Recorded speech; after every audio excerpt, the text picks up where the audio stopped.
اللہ نے اس تکوین کو کیسے خلق کیا، اس جہان کو کیسے خلق کیا؟ نبی معظم نے ارشاد فرمایا ان اللہ اذا اراد، اللہ نے جب کائنات کو خلق کرنے کا ارادہ فرمایا، فتح نوری وخلق منہ العرش، تو سب سے پہلے میرے نور کو خلق کیا، میرے نور سے اللہ نے عرش کو خلق کیا۔ ثم فتح نور اخی علی بن ابی طالب وخلق منہ الملائکہ، پھر اللہ نے میرے بھائی علی کے نور کو خلق کیا اور علی کے نور سے اللہ نے ملائکہ کو خلق کیا۔ ثم فتح نور ابنتی فاطمہ وخلق منها السماوات والارض، پھر اللہ نے میری بیٹی فاطمہ کے نور کو خلق کیا اور فاطمہ کے نور سے اللہ نے آسمانوں کو خلق کیا اور زمینوں کو خلق کیا۔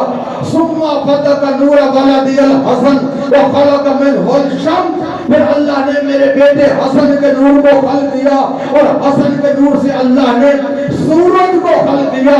ثم فتح نور ولدی الحسین وخلق منه الجنت وحور العین، پھر اللہ نے میرے بیٹے حسین کے نور کو خلق کیا اور حسین کے نور سے اللہ نے جنت کو اور حور العین کو خلق کیا۔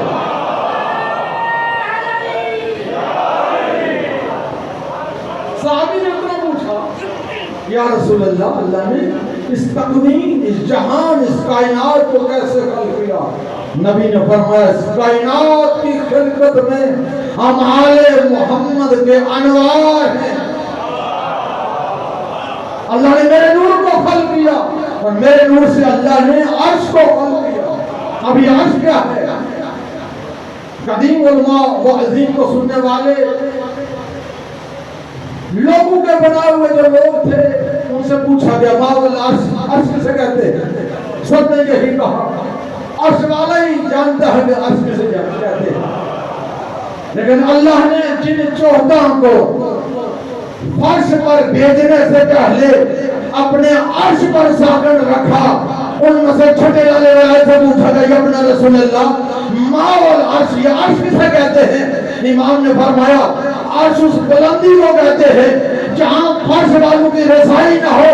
پوچھنے والے تو نے پوچھ لیا تو سن، اللہ نے ہم 14 کو فرش پر بھیجنے سے پہلے اپنے عرش پر ساکن رکھا اور عرش سے فرش پر اس لیے بھیجا کہ تم ہمیں دیکھتے جاؤ اور اسے پہچانتے جاؤ۔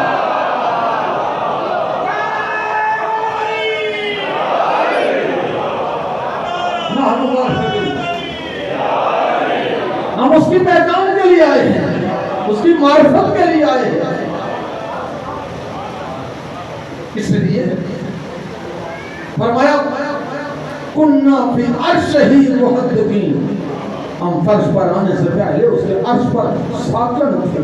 یہ اللہ نے تم پر لطف کیا، مہربانی کی، رحم فرمایا کہ اپنے قرب سے ہمیں تمہارے پاس بھیجا۔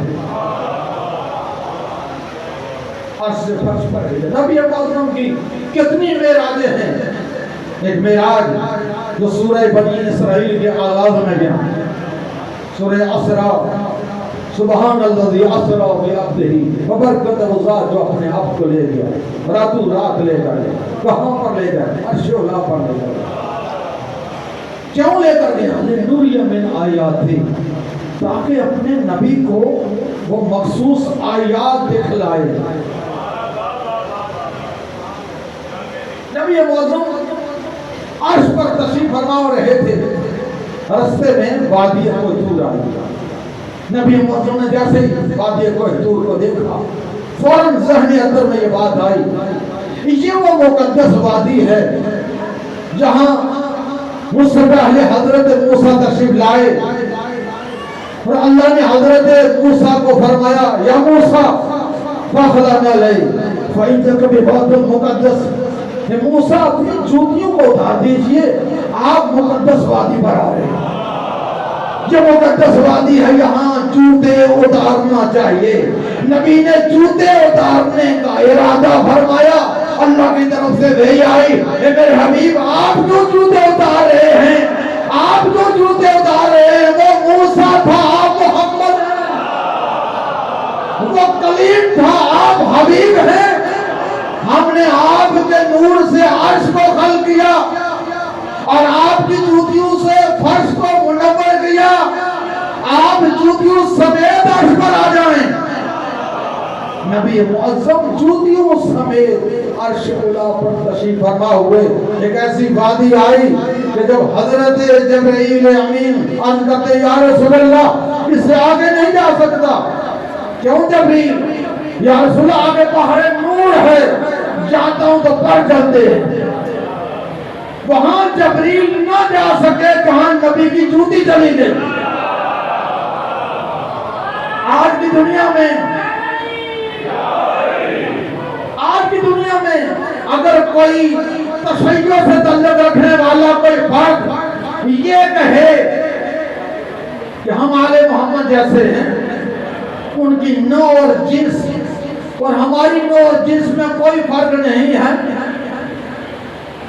جو ملت میں اختلافات پیدا ہوئے، بہت سارے لوگوں نے ایسی کتابیں لکھی جن سے بہت سارے بزرگ علماء کو جواب دینا پڑے اور یہ سلسلہ پاکستان میں پھیلتا گیا۔ یہ جو تنظیموں اور تاریخوں کی بات آپ دیکھ رہے ہیں، قائد محترم آقا موسی نے جو ایک بہترین متقیانہ اور کردارانہ زندگی مصرف فرمائی، یہ کسی سے کوئی شخصی اختلاف نہیں تھا، یہ نظریاتی اختلاف تھا۔ ہمارا کسی سے کوئی شخصی اختلاف نہیں ہے، اختلاف ہے تو عقائد و نظریات کی بنیاد ہے۔ اگر کوئی عالم یہ لکھ دے کہ آل محمد نام میں کوئی فرق نہیں، ان کی نوع جنس میں ہم اور ہماری نوع جنس میں کوئی فرق نہیں، یہ علی مدد نہیں کہہ سکتے، حدیث قضا مشکوک ہے، زیارت عاشورہ مشکوک ہے، شعر ازاری میں یہ مسائل ہیں، ولایت میں یہ مسائل ہیں۔ بھائی جو بھی ہو جہاں پر بھی ہو ہمارا اس سے تعلق نہیں ہے، ہم خالص شیعان اثنا عشری ہیں۔ یہی واقع معراج اس بات کے بین دلیل ہے۔ جو آل محمد کو اپنے جیسا سمجھتے ہیں، ارے تم تو رسول کی جوتی جیسے نہیں ہو۔ جوتی جسم سے ایک اضافی چیز ہے، اتاری جاتی ہے، پہنی جاتی ہے۔ جوتی کا تعلق رسول اعظم نے اہل بیت نبوہ کے متعلق کیا فرمایا؟ علی منی وانا منہ، الفاطمہ بضعۃ منی، الحسن منی، الحسین منی وانا من الحسین۔ یہ منیت رسول کے درجے پر ہے۔ تم جوتی جیسے نہیں اور اپنے آپ کو یہ کہہ لیں کہ آل محمد جیسے۔ نبی معظم نے ارشاد فرمایا اللہ نے تکوین کو خلق کیا، تکوین کی خلقت میں ہمارے نور شامل ہیں۔ اللہ نے میرے نور کو خلق کیا، میرے نور سے اللہ نے عرش کو خلق کیا۔ پھر فرماتے اللہ نے میرے بھائی علی کے نور کو خلق کیا اور علی کے نور سے اللہ نے ملائکہ کو خلق کیا۔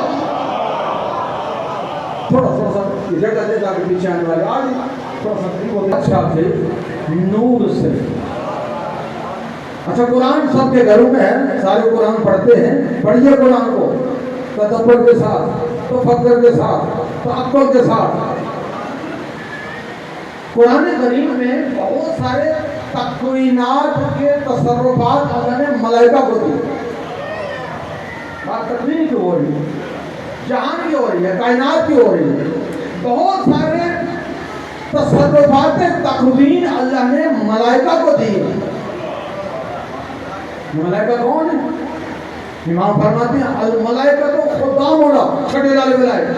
آقا قاضینی نے امام صادق پر کتاب لکھی، موسوعہ امام صادق 60 جلدیں ہیں، صرف امام صادق کی حدیث۔ امام صادق فرماتے ہیں جب ملائکہ کی بات، امام فرماتے ہیں ملائکہ تو خدام ہونا، ملائکہ ہمارے خدام ہیں، نحن معلم الملائکہ، ہم ملائکہ کو استاد ہیں۔ ارے جو آل محمد کے خدام ہیں، اللہ نے تکوین میں ان کو کتنا تصرف دیا۔ ملائکہ موت دیتے ہیں، ملائکہ بارش برساتے ہیں، ملائکہ رزق تقسیم کرتے ہیں۔ کسی مسلمان کی ضرورت کا انکار کرے کہ ملائکہ موت نہیں دیتے، تو ملائکہ قرآن کی آیت ہے، ہمارے ملائکہ تمہیں موت دیتے ہیں، کوئی ملائکہ موت دے، ملائکہ رزق تقسیم کریں، ملائکہ بارش برسائیں، ملائکہ بازو کو اٹھائیں، ملائکہ بہت سارے کائنات کو نظام کو چلائیں، کسی کو کوئی اعتراض نہیں۔ اور جو علی بادشاہ کے نور سے قلب ہونے والے ملائکہ ہیں، جو علی بادشاہ نبوت کے خدام ہیں، جب اللہ عادل نے ان خدام اہل بیت کو اتنا تصرفات تقویم دیا ہے تو یہ جانب اس علی کے بعد کتنا تصرف تقویم ہوتا ہے۔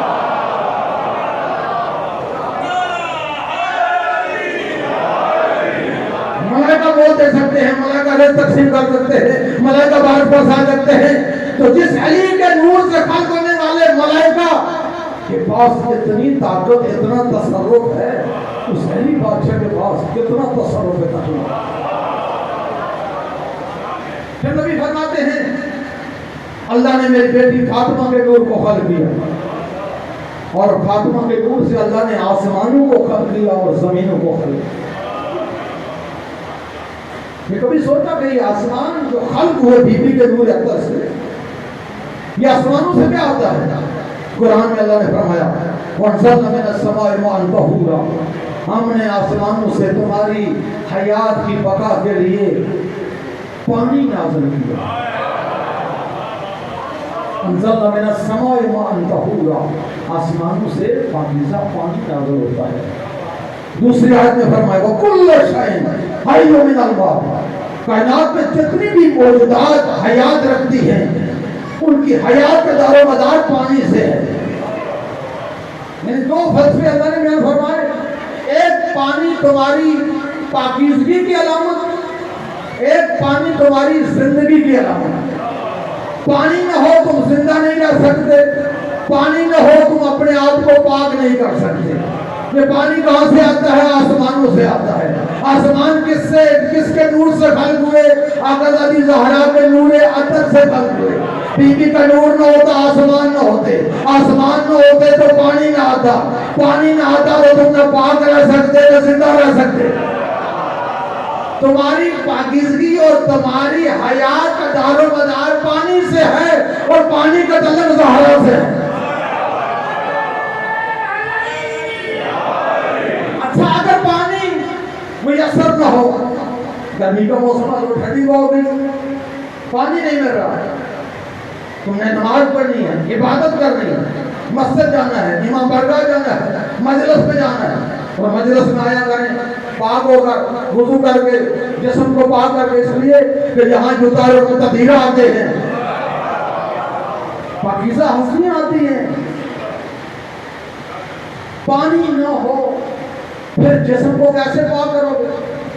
اللہ قرآن میں فرماتا ہے فَإِن لَّمْ تَجِدُوا مَاءً فَتَيَمَّمُوا صَعِيدًا طَيِّبًا، اگر تمہارے پاس پانی موجود نہ ہو پھر کہاں جاؤ؟ تراب کے پاس جاؤ، ابو تراب کی ولایت لے کر،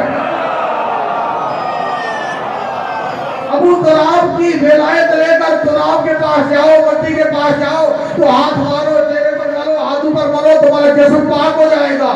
لیکن اگر ابو تراب کی ولایت کے ساتھ نہیں جاؤ گے، پوری کائنات پر، پوری زمین پر ہاتھ مارتے رہو، تمہارا جسم پاک نہیں ہو سکتا۔ اگر پانی سے پاک ہونا چاہتے ہو، کائنات کے سمندروں میں غوطے لگاتے رہو، پاک نہیں ہو سکتے جب تک کہ تمہارے قلوب میں ولایت علی نہ ہو۔ ولایت ہوگی ایک بالٹی سے پاک ہو جاؤ گے، ولایت کا سلسلہ ہوگا تو ہاتھ مار کر اپنے جسم کو پاک کر سکتے ہو۔ یا الہ العالمین، یہ جسم تو پانی اور مٹی سے پاک ہو جائے گا اگر کسی کی روح پلید ہو جائے۔ روح کو کیسے پاک کیا جائے؟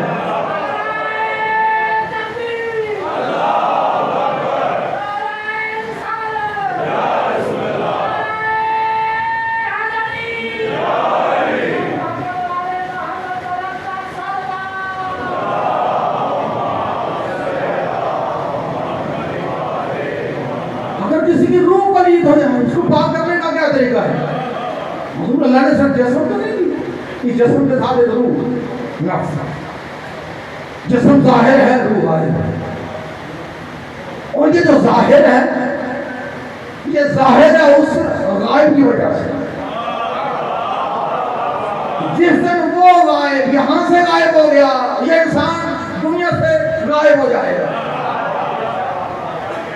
یعنی چھوٹی سی کائنات میں چھوٹے سے جسم میں جب تک ایک غائب کا سلسلہ نہ ہو یہ چھوٹی سی کائنات میں زندہ نہیں رہ سکتی. چھوٹی سی کائنات میں بھی غائب کا نظام کا ہونا ضروری ہے. اتنی بڑی کائنات بغیر غائب کے نظام سے کیسے چل سکتی ہے؟ ایک جسم ہے ایک روح ہے. کچھ جسم کی لوازمات ہے کچھ روح کی لوازمات ہے. کچھ چیزیں جو جسم کو نجس کرتی ہیں کچھ چیزیں ہیں جو روح کو نجس کرتی ہیں.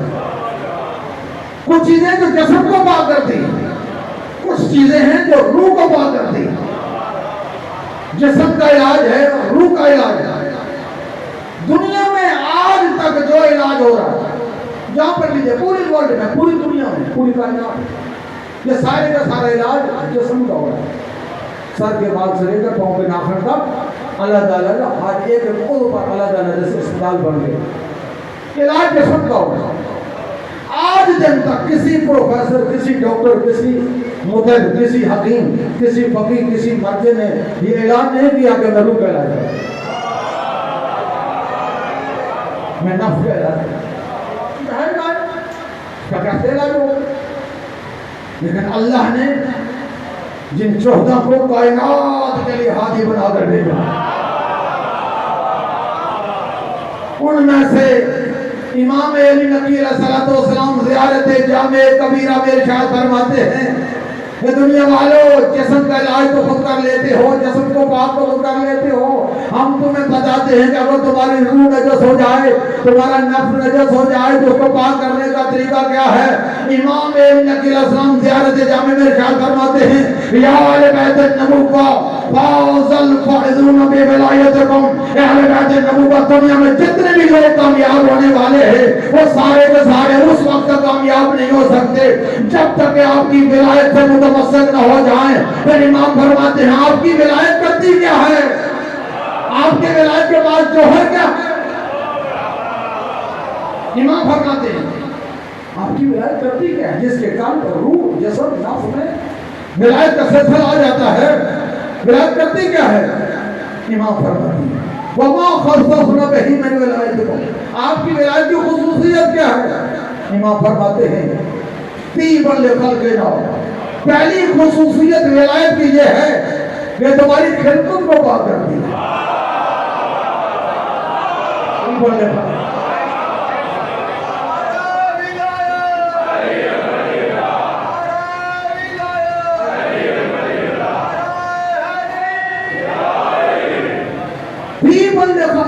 خلقت کو پاک کرتی ہے. وطہارت لانفسنا نفوس کو پاک کرتی ہے. جسم کو پانی اور مٹی اور نفس روح کو ولایت اہل بیت ولایت علی. طہارت لانفسنا وکفارت لذنوبنا تیسری خصوصیت ولایت کی یہ ہے کہ یہ تمہارے چھوٹے موٹے گناہوں کا کفارہ بن جاتی ہے. جیسا نبی نے فرمایا حب علی یأکل الذنوب کما تأکل النار. میرے بھائی علی کی محبت ولایت گناہوں کو ایسے کھاتی ہے جیسے آگ لکڑی کو کھا جاتی ہے. یأکل علماء تشریح فرمائیں میرے مبارک کا صیغہ ہے کھاتی ہے کھاتی رہتی ہے. یہ محبت کھاتی ہے گناہوں کو کھاتی رہتی ہے. اس وقت پتہ چلتا ہے جب انسان کو موت آتی ہے اور موت کے وقت علی اس کے سامنے آ جاتی ہے.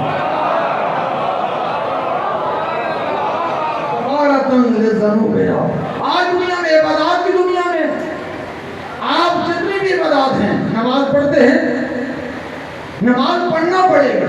اگر آپ کہیں نماز نماز نماز ثواب نہیں ملے گا.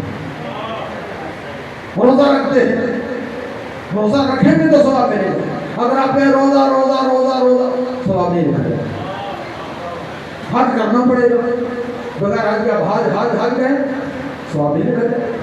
قرآن پڑھنا پڑے گا صرف قرآن قرآن قرآن کہیں ثواب نہیں ملے گا. واحد کائنات میں علی مولا کی ذات ہے جہاں نام علی بھی لیں تو بھی ثواب لکھا جائے گا.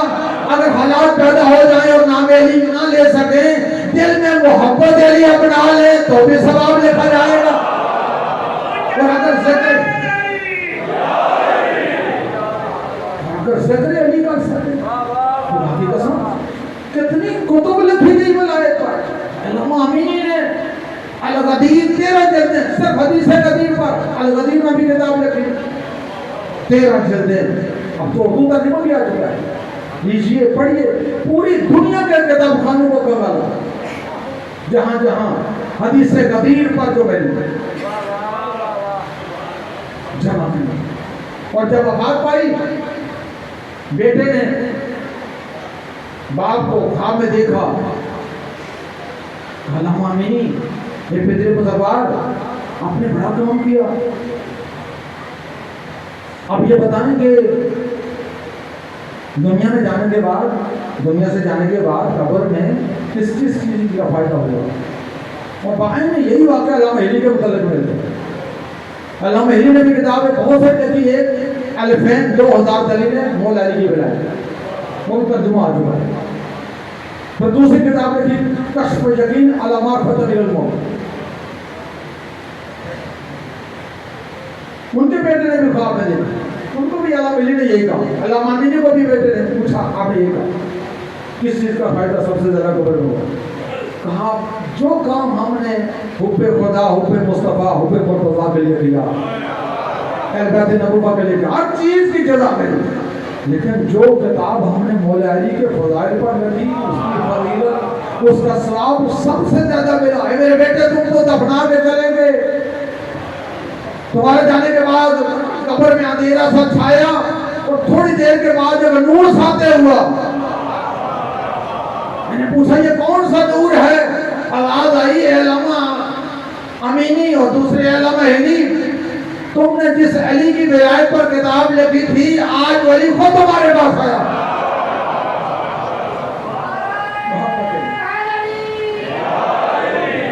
یہ ولایت ہے, اس کی قدر کیجیے. یہ چیزیں صلاحیت استعداد سے نہیں ملتی, یہ چیزیں اپنی قابلیت سے نہیں ملتی, لطف خداوند متعال, لطف اہل بیت سے ملتی ہے. امام صادق فرماتے ہیں اگر کوئی یہ چاہے کہ وہ خود ہمارے دروازے پر آ جائے, نہیں آ سکتا. اگر لوگوں کے اختیار میں ہوتا تو جب ایک وکیل ہوتا ہمارے مکتب میں. امام فرماتے ہیں قسم ہے خدا کی جس کے قبضہ قدرت میں مجھ صادق کی جان ہے, ہمارے مکتب میں وہی آ سکتا ہے جس کو ہم 14 جائیں یا ہمارا خدا جائے. قدر کیجیے. ہمارے غربت کا سما ہے. ایک فرد آیا, ایک شخص آیا پاک امام صادق, مولا بہت غریب ہوں, فقیر ہوں, مستضعف ہوں, کھانے کو کچھ نہیں, 3 دن سے باقا ہے. امام نے فرمایا بندہ خدا تو جو بہت امیر ہے, مولا آپ کے چاندی کی قسم میں غریب ہے. امام فرماتے ہیں مجھے میرے چاندی کی قسم میں تو امیر ہے. تیسری مرتبہ جب اس نے کہا, امام نے فرمایا بندہ خدا تو کس غربت کی بات کر رہا ہے؟ مجھے یہ بتا, اگر ساری کائنات تیرے ہاتھ میں دے دی جائے اور تجھ سے یہ کہا جائے اپنے دل سے ہماری ولایت نکال دے, ہماری محبت نکال دے, ہماری مودت نکال دے, کرے گا کیا؟ مولا ایسا نہیں ہو سکتا. امام نے کہا یہی تو ہمارا جو تیرے پاس ہے. کس غربت کی بات ہے؟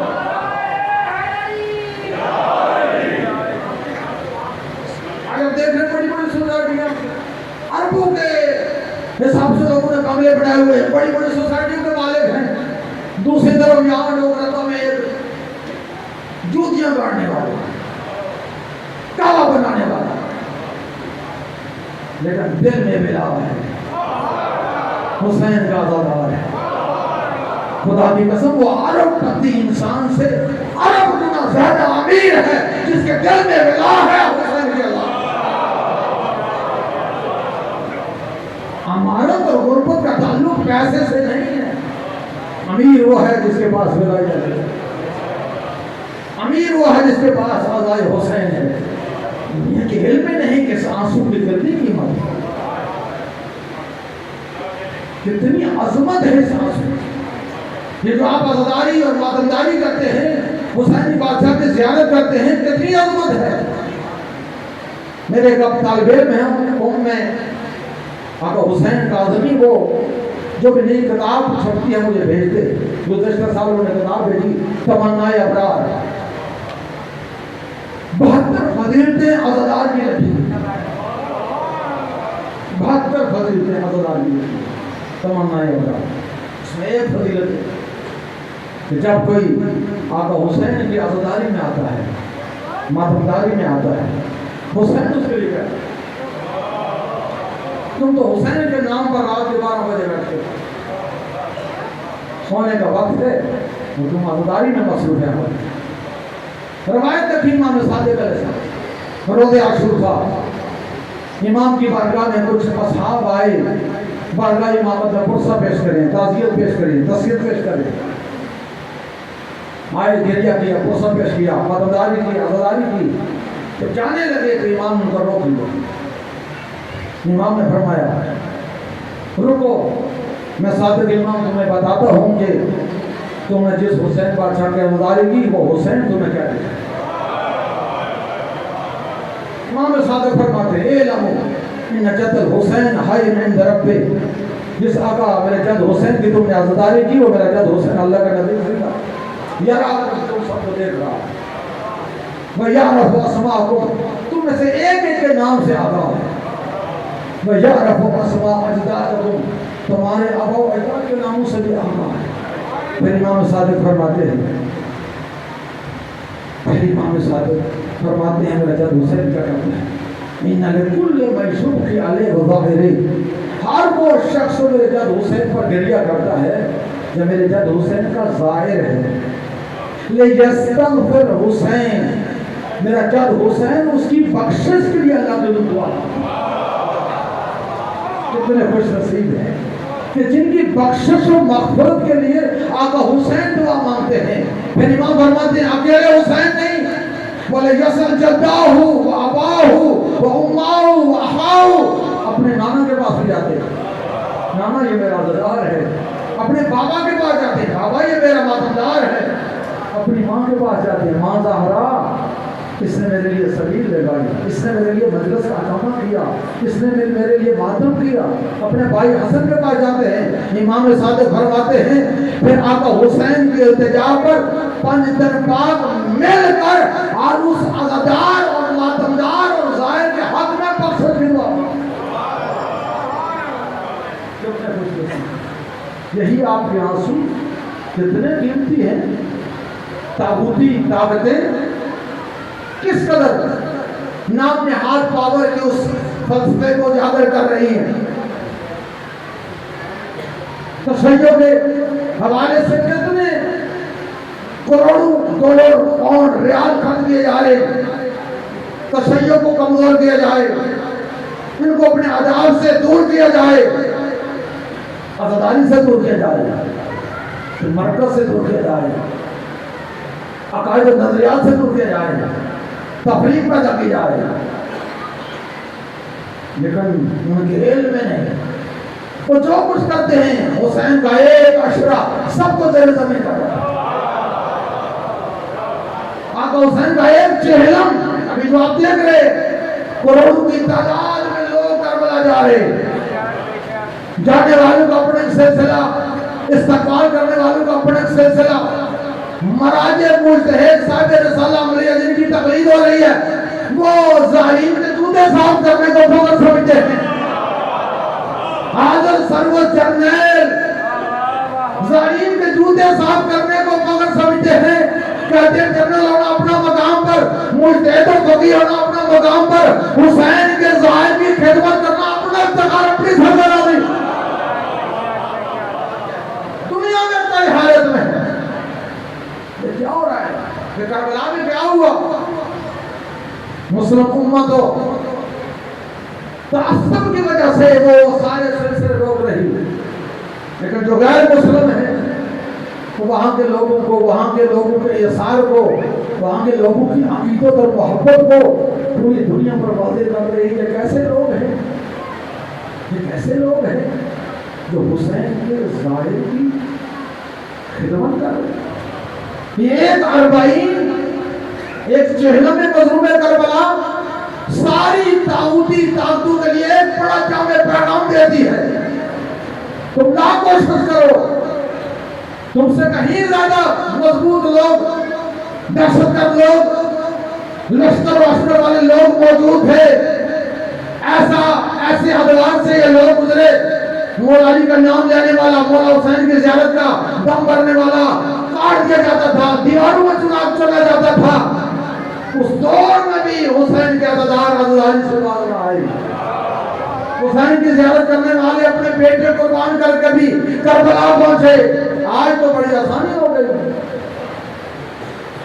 یہی جو بل پیش کیا گیا آپ کے سامنے، کیا کیا گیا؟ یعنی وہ تشخص سے اسلام کو شروع کیا جا رہا ہے.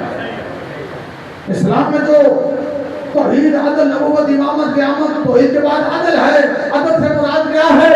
کہ ظالم کو ظالم جانو، مظلوم کو مظلوم جانو، قاتل کو قاتل جانو، مقتول کو مقتول جانو. اگر تم بیلو کے ذریعے سے یہ ثابت کرنا چاہو کہ یزید بھی رضی اللہ، حسین بھی رضی اللہ، ہم ان بلوں کو ماننے والے نہیں ہیں.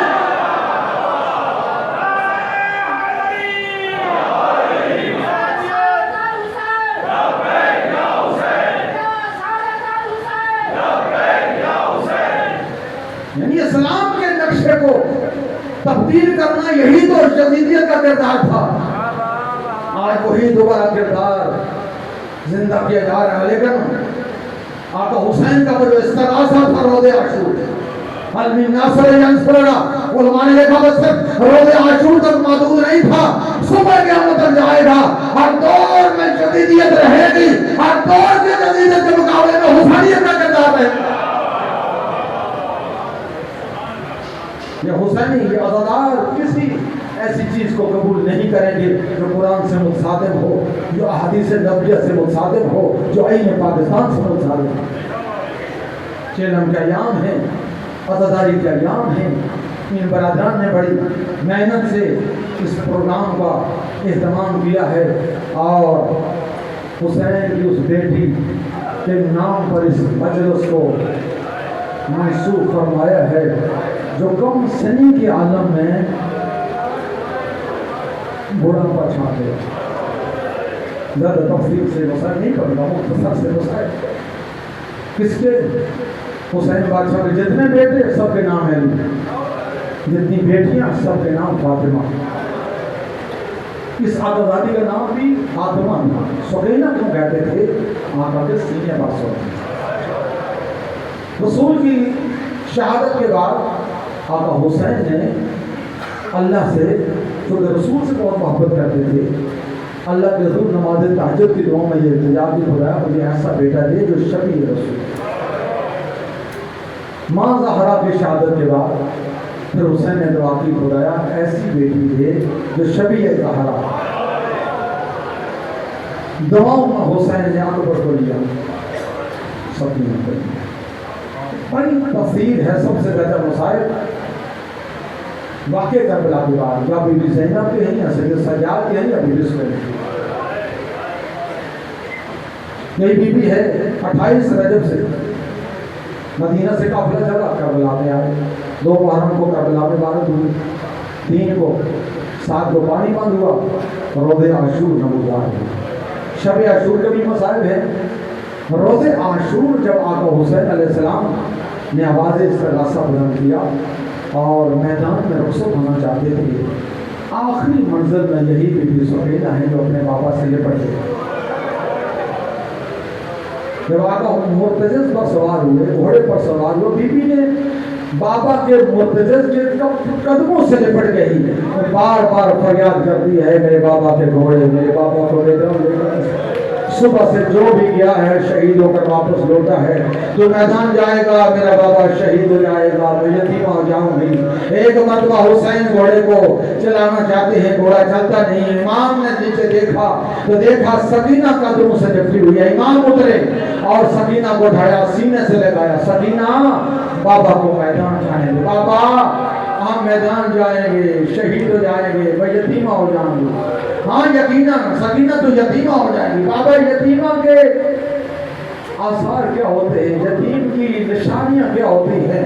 امام نے گریہ کر کے فرمایا سکینہ یتیم کے سر کے بالوں میں خاک ہوتی ہے، سکینہ یتیم کے گریباں کھلے ہوتے ہیں، سکینہ یتیم پر لوگ تماچے مارتے ہیں، بہت ساری باتیں کی۔ آقا نے پھر بی بی سکینہ کو بی بی زینب کے حوالے کیا، مسجد فرمائی، میدان میں روانہ ہوئے، جب جنگ لڑنا شروع کی، ارے کو پارو مشرکین و منافقین کو فنال کرنا شروع کیا، ایک وہ منزل آئے جب حسین سجدے کے عالم میں آئے اور 8 قاتل آقا حسین کے جب آگے آئے، 7 قاتل واپس لوٹے اور یہ کہتے ہوئے لوٹے کہ ہم حسین کو قتل نہیں کر سکتے، اس لیے کہ حسین کی گردن پر رسول کی گردن کو باندھتے ہیں۔ آخری قاتل شمر ملعون آگے بڑھا، خنجر ہاتھ میں اٹھائے ہوئے لگاتے ہوئے آگے بڑھا، یہ کام میرے بغیر کوئی نہیں کر سکتا۔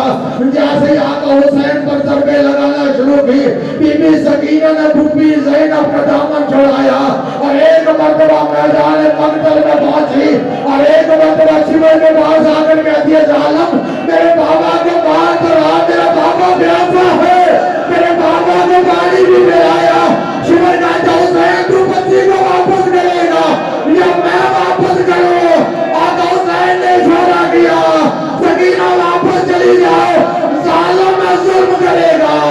لیکن کجا سکینہ، ارے بابا کی محبت ہے، سکینہ واپس نہ پلٹی، شمر ملعون آگے بڑھا، سکینہ نے روکے انور پر تماچے مارے، بی بی نے روکی آ جائے بیراج کی طرف، یا امی ابل فضل العباس، اے چچا عباس، ارے شمر میرے بابے کو ذبح کر رہا ہے، میں قریب آتی ہوں تماچے مارتا ہے۔ حسین شہید ہوئے، ارے شام غریب آئی، بی بی زینب روایت کرتی ہے، ارے جب خیمے جل چکے، ساری بیویوں کو بی بی نے جمع کیا، سارے بچوں کو جمع کیا، کیا دیکھا سکینہ نہیں مل رہی۔ بی بی زینب فرماتی ام کلثوم بھائی کی نشانی سکینہ نہیں مل رہی، کعبینہ زینب سکینہ مقتل کی طرف جا رہی تھی، بی بی زینب اور ام کلثوم مقتل میں آئی۔ اب مقتل کے حالات کیا ہیں؟ بی بی زینب نے پکارنا شروع کیا این این یا سکینہ، این این یا سکینہ، ارے کٹے ہوئے گردن سے آواز آئی الیہ الیہ یا اخت زینب، اے بہنہ زینب اس طرف آؤ، اے بہنہ زینب اس طرف آؤ۔ اب جب بی بی زینب مقتل میں پہنچی، عالم کیا تھا؟ کٹے ہوئے ٹکڑے، پامال شدہ لاشا، بی بی سکینہ ایک ایک ٹکڑے کو اٹھاتی ہے، آئے میرے غریب بابا، آئے میرے پیاسے بابا، آئے میرے مظلوم بابا۔ بی بی سکینہ آقا حسین کی کٹی گردن پر اپنا منہ لگا کے بیان کرتی ہے، بی بی زینب نے سکینہ کو اٹھایا، ارے شام غریبہ، اور پھر سے 11 محرم کی وہ دن آیا، 11 محرم کا معمول بٹھائے گئے، ارے مقتل سے جب بیویوں کو اتارا گیا، ایک ایک بیوی اپنے اپنے شہید کی مقتل پر پہنچی، ارے ام لیلہ اکبر کی مقتل پر، ارے ام فروہ قاسم کی مقتل پر، بی بی زینب حسین کی مقتل پر، سکینہ اپنے بابا کی مقتل پر، ارے امام سجاد فرماتے ہیں ارے ساریاں بیویوں کو اٹھایا گیا، لیکن 2 بیویاں مقتل نہیں چھوڑتی تھی، ایک میری بی زینب ہے، ایک بی بی سکینہ ہے، ارے بابا کی مقتل نہیں چھوڑ رہی، بابا کا لاشا نہیں چھوڑ رہی۔ شمر ملعون نے دیکھا سکینہ اس قدر محبت کرتی ہے، ارے شمر نے اوپر اپنے ساتھ سے مشورہ کیا، ایک محمل لایا گیا، ایک اونٹ لایا گیا، اس پر بلا نہیں تھا۔ علامہ غلام عسکری لکھنوی فرماتے ہیں سکینہ کو بابا کی محبت پر انوکھی سزا دی گئی، اور وہ سزا کیا تھی؟ سکینہ کو اونٹ کی پشت پر لٹایا گیا، رسیوں سے باندھا گیا، ارے جب اونٹ کو چلایا گیا، سکینہ کی پشت جب اونٹ کی پشت سے ٹکراتی ہے، خون جاری ہوتا ہے، اے بھیا سجاد، اے بھیا سجاد مصیبت کا عالم ہے۔ یہی سکینہ ہے، وہ شام کے بازاروں اور درباروں میں سفر کرتی رہی، پھر وہ زندان شام ملا، جس زندان شام